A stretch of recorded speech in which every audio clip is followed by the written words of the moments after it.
Hey everybody, welcome back to the channel, or welcome into the channel if you've never been here before. My name is Christian, aka ThePlatinumChin, and today we have some simple but still exciting gaming news from PAX East 2022. Now the first day has come and it's gone, but with that we got the Gearbox Showcase, and that was earlier in the day when it was about an hour and 40-ish minutes. And me and my brother sat down and we jotted down probably the most important aspects to bring to you guys as an update. So we thought it'd be better than having you also sit through an hour and 40-ish minutes of, while still fun, not everybody's got that kind of time, but we do here. So we took the time. We're going to bring you this. We're going to go down bullet point by bullet point. I can't speak today, forgive me. Bullet point by bullet point, and yeah, so get ready, because at the end of the showcase, we were pretty excited for the future of Gearbox, and I hope that you can get that same feeling too.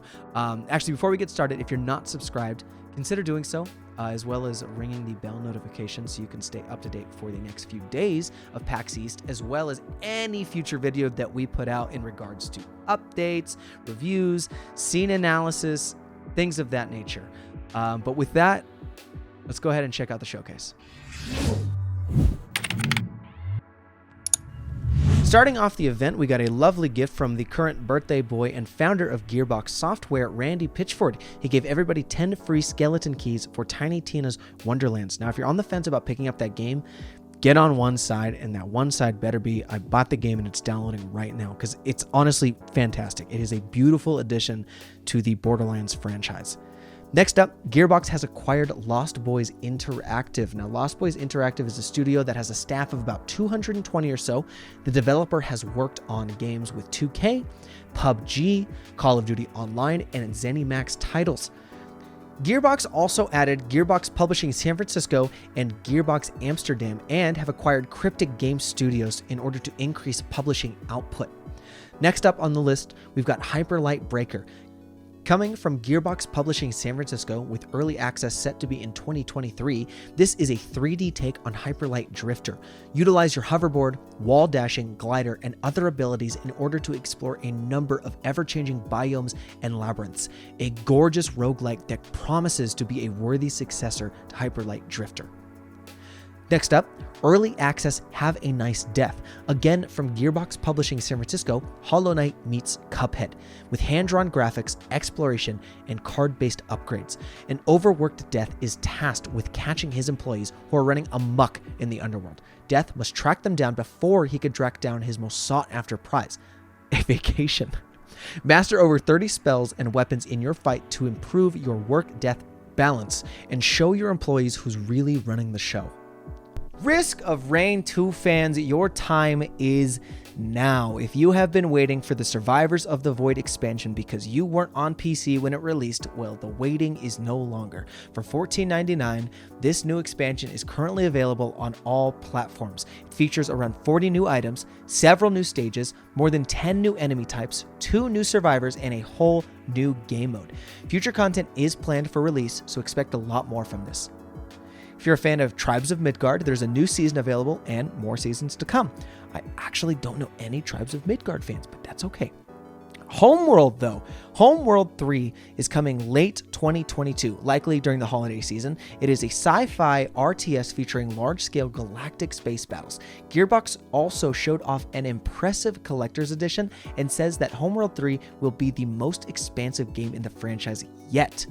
And also, for you Homeworld fans with phones, the mobile version of Homeworld will be available in fall 2022 on iOS and Android.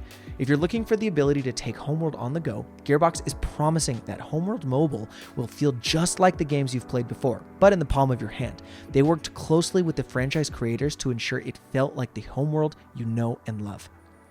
Gearbox also partnered with Humble Bundle to create the F Cancer Bundle. I can't say the actual word, but you know, the sentiments remained. That bundle has currently earned over $800,000 to contribute to fighting the cancer. That just deserves praise from both parties involved. That is amazing, and I'm proud of everyone that's bought that pack and all the money that's going to help fight cancer. Next up, what was showcased was a game called Relic Hunters Legends.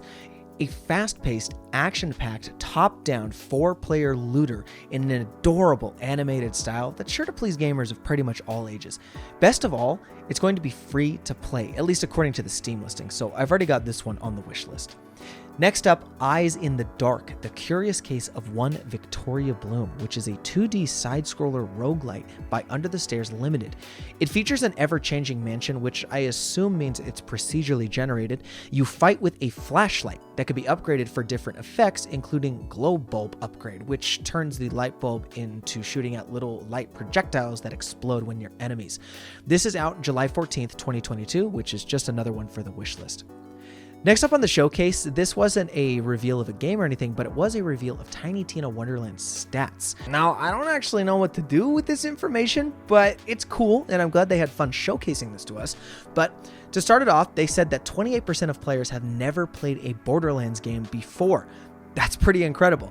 They also went to go and show graphics that included the information that players have already killed 4.5 billion skeletons, 2.3 billion crabs, 2.2 billion wyverns, 275 million sea wargs. They've also cleared 1.5 billion, there's no point, just 1 billion dungeons cleared, 2 billion encounters cleared, 6.8 billion guns, spells, and weapons looted, and 4.7 billion pieces of gear looted. Again, I don't know what to do with that, but it's cool, right? Like, I like knowing this stuff. It's cool. Furthermore, for anybody who's a fan of the brand new Tiny Tina game, they also previewed the soon-to-be released DLC, which is titled Coiled Captors. It features a new dungeon, new loot, new chaos levels, and new cosmetics. The premise is you fight the coiled captors to free a mad god from his prison, with challenges increasing every week for better loot and other rewards. That's exciting. Next up, we've got some interesting and also a mix of really cool reveals, but Tiny Tina has its own G Fuel that comes pre-mixed in a can, or you can get the powder to mix it yourself. Why? I don't know. They also partnered with Power A to make a Tiny Tina themed controller. I think that's a pretty good pickup, for your PC, your Xbox, Switch, PlayStation, what have you. A Borderlands lore book for you lore fiends out there. Borderlands comic books, and Borderlands streetwear if you like to rep Borderlands on the go. Again, it's a mix of weird and also really cool things. So G Fuel, why? Controller, makes sense. Either way, interesting reveals. This reveal, though, I think takes the cake for the entire showcase. Like, it's always cool to me when game companies make stuff from their game into real life. Statues, collector's editions, cool collectibles that you get, stuff like that. But what Gearbox did was take the in-game bunkers and badasses, aka D&D, from Tiny Tina's Wonderland and the Borderlands 2 DLC, and they said, let's just make that a new playable D&D game for the real lives. And they went and did it in an entire collector's deluxe edition that you can buy off their website. You can get bunkers and badasses. It is a fully playable D&D replica game. You get a board game. You get miniatures based off the characters from in-game. You get punch-out enemies to place on the board. A DM shield to hide all the secrets. You get a giant D20 nicknamed the Big Boy. Okay, I'm being a little overdramatic, but seriously, the nerd in me is so excited because I've always found D&D to be really fun. I don't have a lot of time for it now, but when I get the time, it's probably one of the most fun things to play. And the fact that they're just like, hey, here's a huge parody version for you to play with your friends is just like, dude, that is sick. Okay, next up on their reveals, they showcase that Borderlands 3 has full crossplay, including the Sony platforms. So if you're on PS4, PS5, doesn't matter, you can play with each other. If you're on Steam, Epic Games, you can play with Xbox, Stadia, PlayStation, everything. It's finally fully open, which is great because Tiny Tina's came out with that. They're going back and putting that in Borderlands 3. It's wonderful because I still really enjoy playing that game from time to time. They are also putting in new community challenges and a Malawan Mayhem event, and they are also changing out the raid boss every week, I believe is what they said. So yeah, there's definitely more content to go back. It's worthwhile to go pick up that game again, play with some friends you maybe weren't able to play with before. I'm definitely going to be doing that. And then the last announcement, which I understand why they saved it for last. It's pretty exciting for certain fans of this kinds of series, but the Telltale series is back with Tales from the Borderlands. I don't actually know how it's back, because if I'm not mistaken, and if I am, please comment down below that I don't know what the heck I'm talking about. But I thought Telltale Games went like bankrupt or went out of business and is gone. So if that's not the case, that makes sense. But if that is the case, I don't know who's actually helming this project.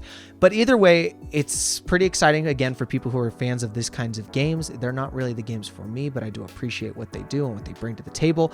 But that's about it. There's no details yet, but more information will be coming this summer. So be on the lookout for that. So that's it. That was the Gearbox Showcase in brief. I think it's pretty exciting, right? Especially towards the end. They left like kind of the heavy hitters at the end. Bunkers and Badasses, Borderlands, full cross compatibility. I can play with my friends, any of you Telltale series fans. But yeah, that is the entire showcase. Hope you guys were happy with that, and that you got any of your wishes answered. Maybe? I don't know. But let us know what you guys think. Let us know how you feel about the future of Gearbox. If you're excited, let me know if you've picked up Wonderlands and how you feel about it. I just want to hear everything about that you guys have to say about PAX East, and if you're going to be looking forward to more news coming from the events in the next coming days. But that's going to be it for me today. My name again is Christian, aka ThePlatinumChin. I want to thank you guys so much for watching this video. Again, if you're not subscribed, please consider doing so you can stay up to date on everything that we got going on over here at 5-9 Gaming Direct. And with all that, I'm going to catch you guys next time.